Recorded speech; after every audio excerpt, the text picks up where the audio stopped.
ಇವತ್ತಿನ ದಿನ ಏನಪ್ಪಾ ಅಂದ್ರೆ ರಾಷ್ಟ್ರೀಯ ವಿಜ್ಞಾನ ದಿನ. ಈ ರಾಷ್ಟ್ರೀಯ ವಿಜ್ಞಾನ ದಿನದ ನಿಮಿತ್ತವಾಗಿ ಕರ್ನಾಟಕ ಸರ್ಕಾರದ ವತಿಯಿಂದ ಒಂದು ಪ್ರತಿಜ್ಞಾ ವಿಧಿಯನ್ನ ಮಾಡಬೇಕೆಂದು ಹೇಳಿದ್ದಾರೆ, ಆದೇಶ ಬಂದಿದೆ. ಆ ಆದೇಶದ ಮೂಲಕ ಈ ಒಂದು ವೇದಿಕೆಯ ಮೇಲಿನ ಗಣ್ಯರ ಒಂದು ಅನುಮತಿ ಮೇರೆಗೆ ಈ ಒಂದು ಪ್ರತಿಜ್ಞಾ ವಿಧಿಯನ್ನ ನಾನು ಬೋಧಿಸಲು ಇಚ್ಛೆ ಪಡುತ್ತೇನೆ. ಎಲ್ಲರೂ ಎದ್ದೆತ್ಕೊಂಡು ಬಲಗೈಯನ್ನ ಮುಂದುಗಡೆ ಮಾಡಿ ಪ್ರತಿಜ್ಞಾ ವಿಧಿಯನ್ನ.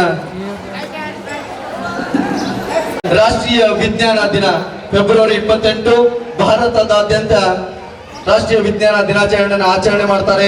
Sir CV. ರಾಮನ್ ಅವರ ಒಂದು ನೆನಪಿಗೋಸ್ಕರ ಅವರೊಂದು ನೋಬೆಲ್ ಪಾರಿತೋಷಿಕವನ್ನು ಪಡೆದಿರ್ತಕ್ಕಂಥ ಕ್ಷಣವನ್ನ ರಾಷ್ಟ್ರೀಯ ವಿಜ್ಞಾನ ದಿನ ಅಂತೇಳಿ ಆಚರಣೆ ಮಾಡ್ತಾರ. ಪ್ರತಿಜ್ಞಾ ವಿಧಿ. ಎಸ್, ನಾನೀಗ ಹೇಳಿದ ಹಾಗೆ ನೀವು ಹೇಳಬೇಕು. ನಾನು ಭಾರತೀಯ ಸಂವಿಧಾನದ 51A(H) ವಿಧಿಯ ಅನ್ವಯ ವೈಜ್ಞಾನಿಕ ಮನೋಭಾವನೆ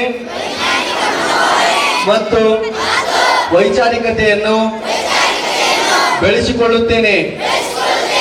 ನಾನು ಪ್ರಶ್ನೆ ಮಾಡದೆ ಯಾವುದೇ ತರ್ಕ ಒಪ್ಪುವುದಿಲ್ಲ ಹಾಗೂ ಸಂವಿಧಾನದ ಮೂಲಭೂತ ಕರ್ತವ್ಯದ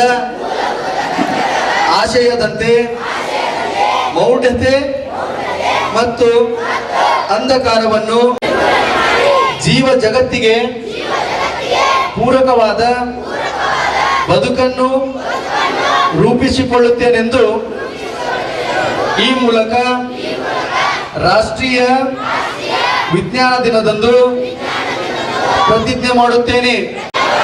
ಜೈ ಕರ್ನಾಟಕ, ಜೈ ಸಂವಿಧಾನ, ಜೈ ವಿಜ್ಞಾನ. ಮತ್ತೊಮ್ಮೆ ಮಗದೊಮ್ಮೆ ಎಲ್ಲರಿಗೂ ಕೂಡ ಧನ್ಯವಾದಗಳು.